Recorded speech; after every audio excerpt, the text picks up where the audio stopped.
I'd like to start by acknowledging that the land that we are meeting on is the traditional land of many nations, including the Mississaugas of the Credit, the Anishinaabe, the Chippewa, the Haudenosaunee, and the Wendat people, and is now home to many diverse First Nations, Inuit, and Métis.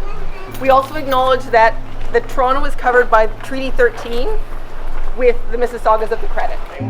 Karma is essential to maintain its connection with small farmers, because if farmers are growing food and they cannot get it to the market, or there's a supply chain gets stressed out, so having these community connections that are already in place, that have been in place for 50 years, and plus connecting with organic and with sustainably grown instead of GMO,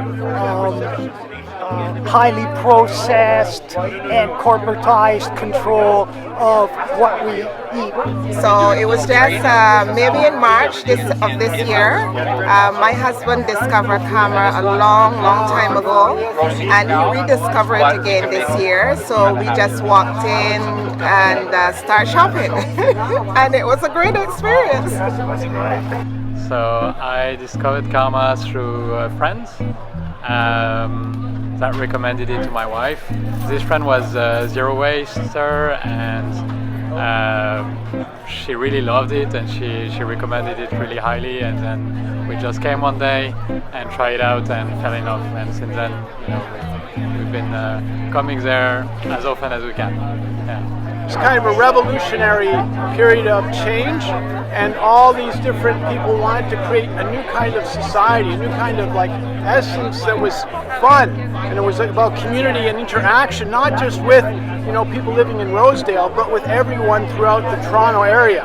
And so what really made Richard and other people who started these places like Rochdale, whatever, was that notion that it was a counterculture against something that was very kind of hierarchical, and that hierarchy had to be kind of, exploded or imploded so that we could kind of build a new kind of culture, just like a coral reef, and expand and get bigger.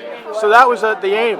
And so Inglenook School, which came 2 years later in 1974, was part of that coral expanding and enriching the world. I taught there for 45 years, and everywhere I go, I see my students teaching. I see my students working as shoemakers. I see my students, working in environmental action, and it just makes me so happy that these things are still going on, even though we live in a time where everything is, is challenging. But we have to keep thinking of these things as these coral reefs that are going to expand and make the world better. Karma started 50 years ago with a vision that feeding yourself could be more than just transactional and commerce. It could be an activity that involved community, and involved sustainability, it involved stewardship of the land, and involved fair trade business practices. Karma's been doing that for 50 years. Whoa.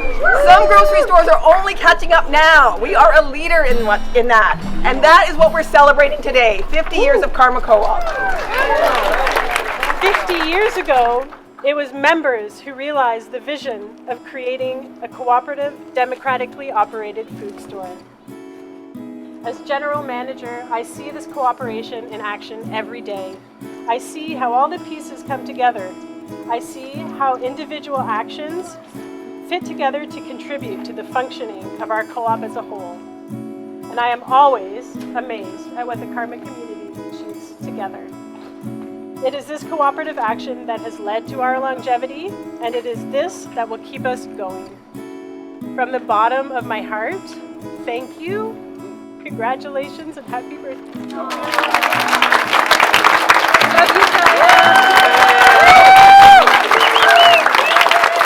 So I've been a member of Karma for 31 years, and Karma actually kind of saved me.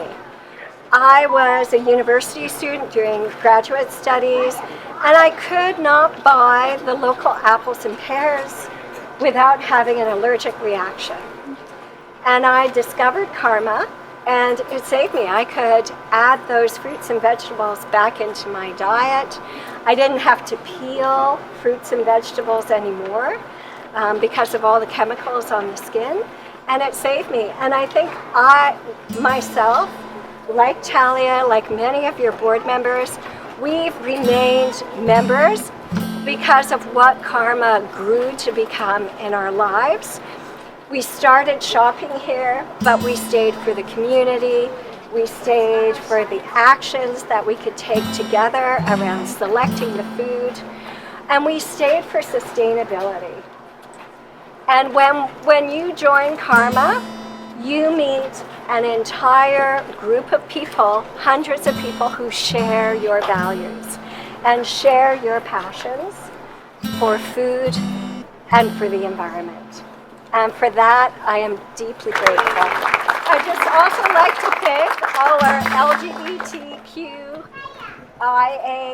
LGBTQIA2+ members, our staff, and our suppliers and our neighbors for contributing to Karma. There's two really core things that that Karma advances in our lives that support both our physical health and our mental health, and they're probably the two most important things in supporting that. One, sustenance, the food that it gives us, the healthy food, the spray-free and organic, and the non-toxic foods that are brought in by Karma, but also the community that it supports. And that's one thing I do know a lot about. And you don't need a membership in this community, because this is a welcoming one. So we moved here in January of 1993, and there was an incredible amount of snow, and we had not even a toddler, a baby, and you could not push a stroller that winter. We didn't have a vehicle. It was just hard going. But our neighbor, like the party wall of the house we were renting, Eric Delhunko belonged to Karma, so that's how we first knew about Karma. And yeah, and Eric's child and my child were buddies when they learned to walk and do things like that. I was on the Twitter of someone with whom I grew up with in Ottawa, and that person was advocating checking out Karma Co-op. So I said, oh wow, that's that place in my neighborhood. I really enjoy especially the bulk spices, because you know, who wants to buy a whole container of sage when you can just get, you know, a handful. I'd say that my latest discovery is bulk mini cucumbers, organic of course. Very pleased to buy them at Karma Co-op, because I'm often turned off at other grocery stores because they're all wrapped in plastic. So happy 50th, and all the best for the next 50. Jane Jacobs, okay, was a member back. She wrote the book, The Death and Birth of Great American Cities. One day we were packing out dried apricots together at 344 DuPont, and she walks up to me and says, Richard,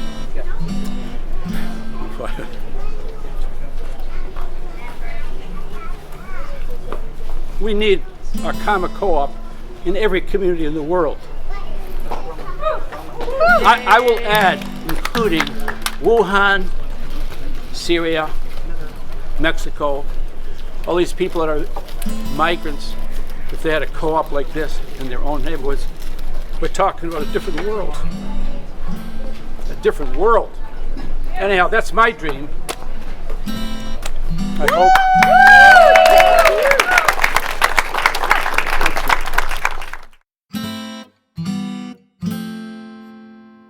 So I got COVID a while back, and I decided to go to a COVID hotel, but the way their booking system works, if you go at night, they won't necessarily have food ready for you. So I needed something to get food. But as I had COVID, there weren't a whole lot of places that were going to be like, yeah, we'll let you shop in our grocery store, and I didn't want to put that on anyone. And I just thought, like, I'll call Karma and see what's going on. And it turns out, yeah, they were able to actually get me the ingredients I needed to make just myself some salsa that night. And this was all after they closed.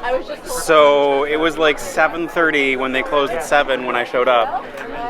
And they brought it all out to me, and yeah, I felt like I was a member of a community, and it was really special. I see your pain, that you hurt again, though your walk is rough.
not so sure. Yes,